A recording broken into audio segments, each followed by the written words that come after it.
प्राचीन भारत के एक छोटे लेकिन समृद्ध राज्य मालवा की महारानी विशालाक्षी अपनी बुद्धिमत्ता, सौंदर्य और शौर्य के लिए प्रसिद्ध थीं। वे इतनी कुशल थीं कि आसपास के कई राजा उनसे विवाह करना चाहते थे, लेकिन उन्होंने किसी को भी अपना पति नहीं चुना। एक दिन रानी ने घोषणा की, जो राजा मेरी 3 परीक्षाएं सफलतापूर्वक पार करेगा वही मेरा पति बनेगा। सुनकर 10 शक्तिशाली राजाओं ने इस चुनौती को स्वीकार, लेकिन किसी को अंदाजा नहीं था रानी की परीक्षाएं केवल शारीरिक शक्ति की नहीं, बुद्धिमत्ता और सच्चाई की भी परीक्षा लेंगी। पहली परीक्षा, स्वामी भक्ति की कसौट। रानी ने सभी राजाओं को एक विशाल जंगल में भेजा और कहा, जो भी सबसे मूल्यवान वस्तु लाकर देगा उसे मैं सबसे योग्य मानूंगी। राजाओं ने अपनी अपनी सेना के साथ जंगल में प्रवेश किया। कुछ राजा दुर्लभ रत्न लाए, कुछ शेर की खाल और कुछ अद्भुत औषधियां, लेकिन एक राजा विक्रमसेन एक वृद्ध संत को लेकर आए। रानी ने पूछा, तुम्हारी सबसे मूल्यवान वस्तु क्या है? राजा ने उत्तर दिया, ज्ञान। संत का ज्ञान दुनिया की सबसे मूल्यवान चीज है। रानी मुस्कुराई। उन्होंने इस परीक्षा में राजा विक्रमसेन को प्रथम स्थान दिया।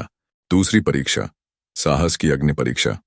रानी ने एक गुफा की ओर इशारा किया और कहा, इस गुफा में एक रहस्यमयी खजाना छिपा है, जो इसे लेकर आएगा वही इस परीक्षा में विजयी होगा। लेकिन जैसे ही राजा गुफा में घुसे, वहां से कोई भी बाहर नहीं आया। घंटों बीत गए। अंततः एक राजा चंद्रकेतु बाहर निकले, लेकिन उनके हाथ में कोई खजाना नहीं था। रानी ने पूछा, खजाना कहाँ है? चंद्रकेतु बोले, महारानी, गुफा में खजाना नहीं, ये एक श्रापित आत्मा थी, मैंने उसका उद्धार कर दिया। असली साहस खजाने को लाने में नहीं, बल्कि अंधेरे का सामना करने में था। रानी ने उन्हें विजेता घोषित किया। तीसरी परीक्षा, प्रेम और त्याग की कसौटी।